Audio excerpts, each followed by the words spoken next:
বাড়া বড়ুয়া, হ্যাঁ রত্নাঙ্গ বড়ুয়া,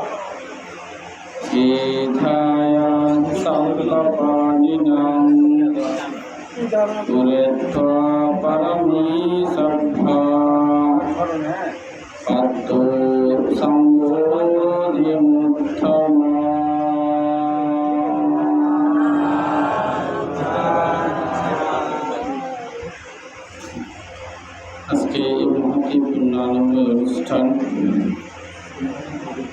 আজকের অনুষ্ঠানে সম্মানিত সভাপতি, সম্মানিত প্রধান অতিথি, সম্মানিত আশীর্বাদক প্রমুখ ভিক্ষু সংঘ, আমি সঙ্গে চরণে শ্রদ্ধা এবং বন্দনা জানাচ্ছি। সবাই অবগত আছে, আজকে দাতা সম্পর্কে সবাই জানেন, এই পরিবেশ সম্পর্কেও সবাই অবগত আছেন এবং মাতাকে সম্মান দিতে গিয়ে মাতার প্রতি শ্রদ্ধাবশত, পিতার প্রতি শ্রদ্ধাবশত যে কুশল কর্ম আয়োজন করেছেন, এই কুশল কর্মকে আমি সাধুবাদ জানাচ্ছি। আজকের অনুষ্ঠানের মধ্যে যারা এখানে উপস্থিত হয়েছে, সধর্ম প্রাণ উপাসক উপাসিকা, সবাইকে মৈত্রীচিত্তে আশীর্বাদ এবং পুণ্যদান।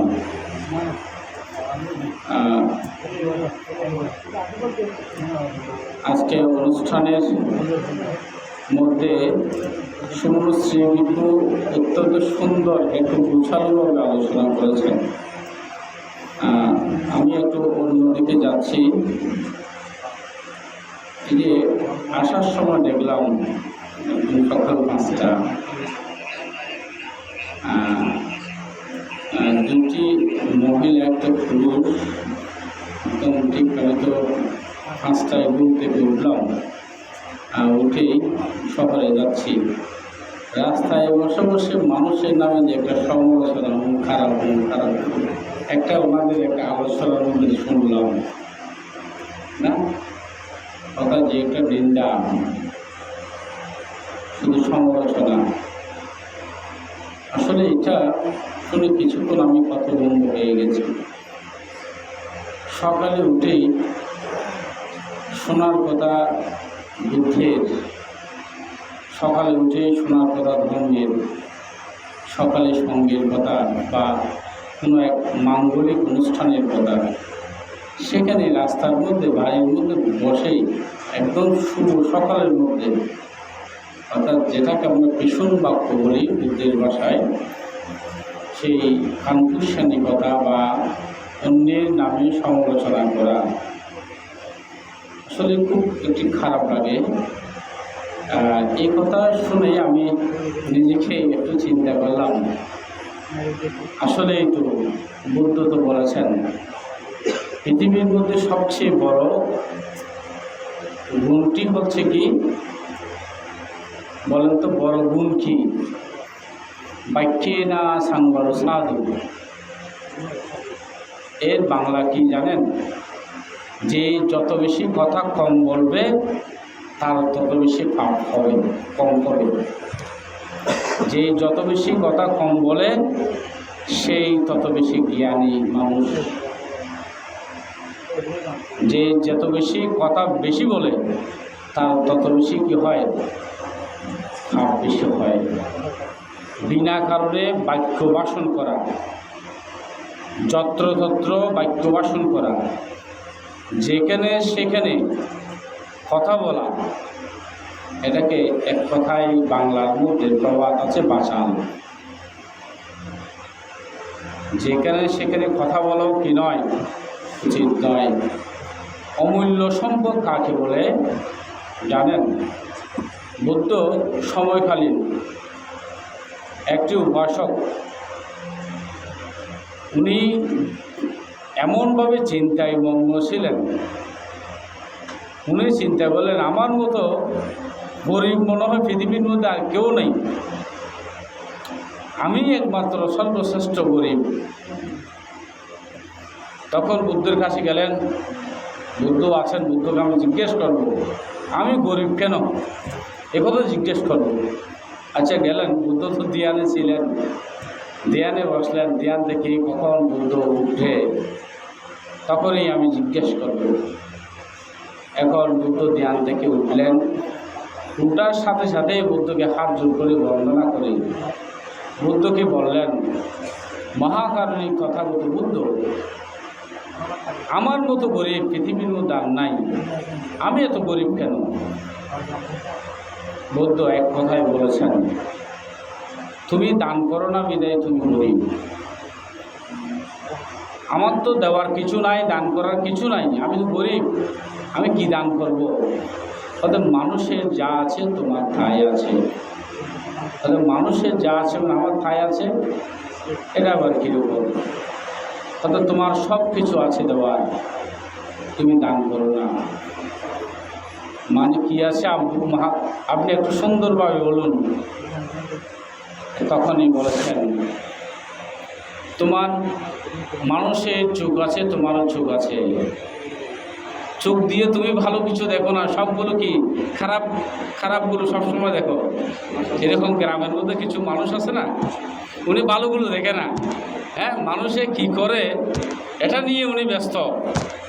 এরকম কিছু মানুষ আছে না গ্রামের মধ্যে, আছে না নাই? গ্রাম ধ্বংস হওয়ার একমাত্র কারণ হচ্ছে কি, আমরা খারাপগুলো, মানুষের কি সব সময় খারাপগুলো দেখি। অর্থাৎ চোখ দিয়ে কি দেখতে বলেছেন?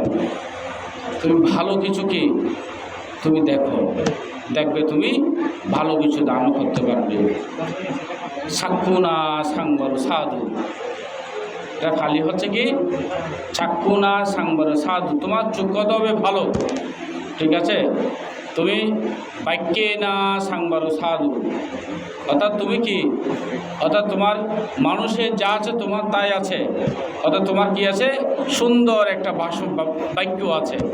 তুমি ভালো কথা বলো না, সব সময় গালাগালি, না সব সময় তোমার মানুষের প্রতি হিংসা, রাগ, দেশ, মোহর মধ্যে তুমি থাকো, এটা থেকে দূরে থাকতে হবে। তোমার সুন্দর একটা বাক্য আছে, তুমি তো সুন্দর কথা বলতে পারো, যেমন ভিক্ষু সঙ্গ দেখলে সাধুবাদ দিতে পারো, হ্যাঁ, তুমি মানুষের ভালো কাজ করলে তুমি মানুষের প্রশংসা করতে পারো। অর্থাৎ বাক্য দ্বারাও কি করা যায়? দান করা যায়। যেমন আমরা কি করি?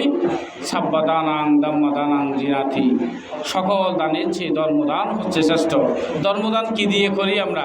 অর্থ দিয়ে না, ধর্মদান হচ্ছে বাক্য দিয়ে করা যায়।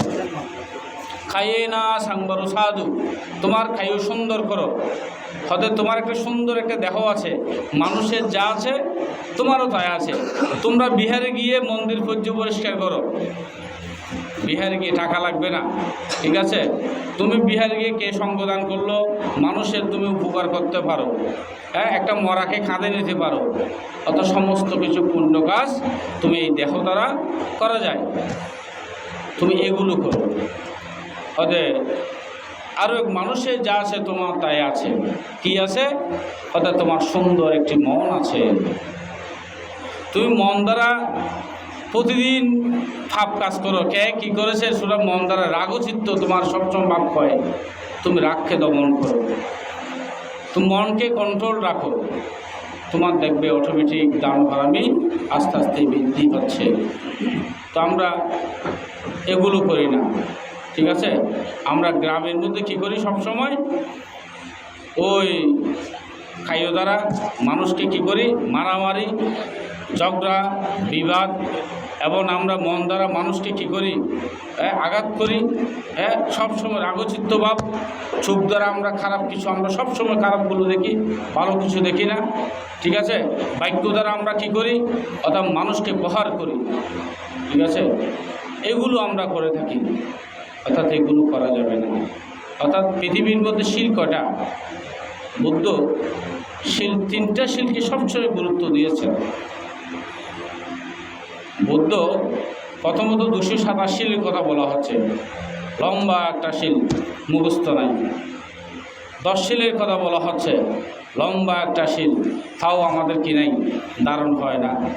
পঞ্চশীল আমরা শুনি, পঞ্চশীল অষ্টশীল আমরা জানি, অর্থাৎ আমরা কি করি না, মনের মধ্যে ধারণ করি না। তাই হচ্ছে ওটা ফালির মধ্যে বলে বিদায় বুদ্ধের প্রতি শ্রদ্ধাবশত মনের মধ্যে আসে না। অর্থাৎ কে শুনে কার কথা। অর্থাৎ 3টা শীল বুদ্ধ প্রতিনিয়তই প্রতিপালন করতে বলেছেন।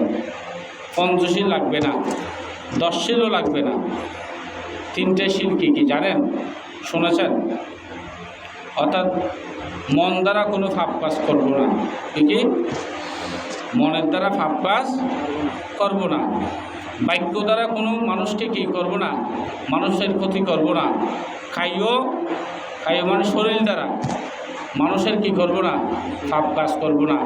কি কায়, বাক্য, মন, এই 3টি ধারায় আমরা কি করব না, কোনো পাপ কাজ করব না। এই 3টি শীলকে তথাগত বুদ্ধ গুরুত্ব দিয়েছেন। নন্দকে লক্ষ্য করে এই 3টি শীল বুদ্ধ দিয়েছিলেন। তুমি কি 287 রক্ষা করতে পারবে? আমি এতগুলো শীল পারবো না। 10 শীল পারবে? তাও পারবো না। পঞ্চশীল পারবে? তাও আমি পারবো না। তাহলে তুমি কি পারবে? আচ্ছা তুমি 3টি শীল পারবে? হতে চিন্তা করলেন, এই 3টি শীল যদি না পারি তাহলে আমার বুদ্ধের ভাই হিসেবে, বুদ্ধের সৎ ভাই বলে না, ওই সৎ ভাইকে 3টি শীল দিয়েছিলেন। খাইও দ্বারা ভাব কাজ করা যাবে না, বাক্য দ্বারা ভাব কাজ করা যাবে না, মন দ্বারা কোনো ভাব কাজ করা যাবে না। কারণ সময়ের একটা তারতম্য আছে। এখানে আপনারা অষ্টপরিষ্কার দান করতে যাচ্ছেন। এই অষ্টপরিষ্কার দান যারা করেন, দেখতে ছোট, একদম ক্ষুদ্রানুক্ষুদ্র অষ্টপরিষ্কার দান করলে কোনো মানুষ গরিব হয় না। মনে রাখবেন, এই অষ্টপরিষ্কার দানের এত বেশি ফল, কোনো মানুষ গরিব হয় না। এই বস্ত্রদান, এই অষ্টপরিষ্কার দানের মধ্যে একটি দান মহামূল্যবান দান আছে। কি দান? এই বৌদ্ধ বস্ত্রদান। এই লাল কাপড় গায়ে আছে বিদায় আজকে আপনারা সম্মান শ্রদ্ধা করতে পারছেন না। এই যারা বস্ত্রদান করেন তারা জন্মান্তরে নরকে যায় না, ঠিক আছে? তাদের দেহে সুন্দর হয়, তারা মৃত্যুর পর অরহত্ব পর্যন্ত লাভ করতে পারে একমাত্র বস্ত্রদান। সুস্থতা দান করলে বুদ্ধিমান প্রজ্ঞাবান হয়, এবং জলসা করে দান করলে নিরোগী হয়, কটিবন্ধী দান করলে দীর্ঘজীবন লাভ হয়, এবং যারা পাত্র দান করেন তারা গরিব পরিবারে জন্মদান করে না, তারা ভোগ সম্পদ লাভ হয়। যারা পরিপূর্ণভাবে অষ্টপরিষ্কার দান করেন তারা আগামী জন্মে নয়তোবা তার জন্মে তারা নির্বাণ পর্যন্ত সাক্ষাৎ করতে সক্ষম হয়। আজকে দাতা এমন একটি সুন্দর কাজ করেছেন, আসলে এতগুলো ভান্তে আমার হুজুরকে গ্রাম্য সংগদান দীনানন্দ ভান্তে বলেছেন আসতেই হবে। দাতা অনেক ভালো, হ্যাঁ, দাতার মনের মধ্যে শ্রদ্ধা বেশি, অর্থাৎ না গেলে কিন্তু শ্রদ্ধার পরিণামে হবে। তবু এখানে আসলাম, দেখে ভালো লাগলো।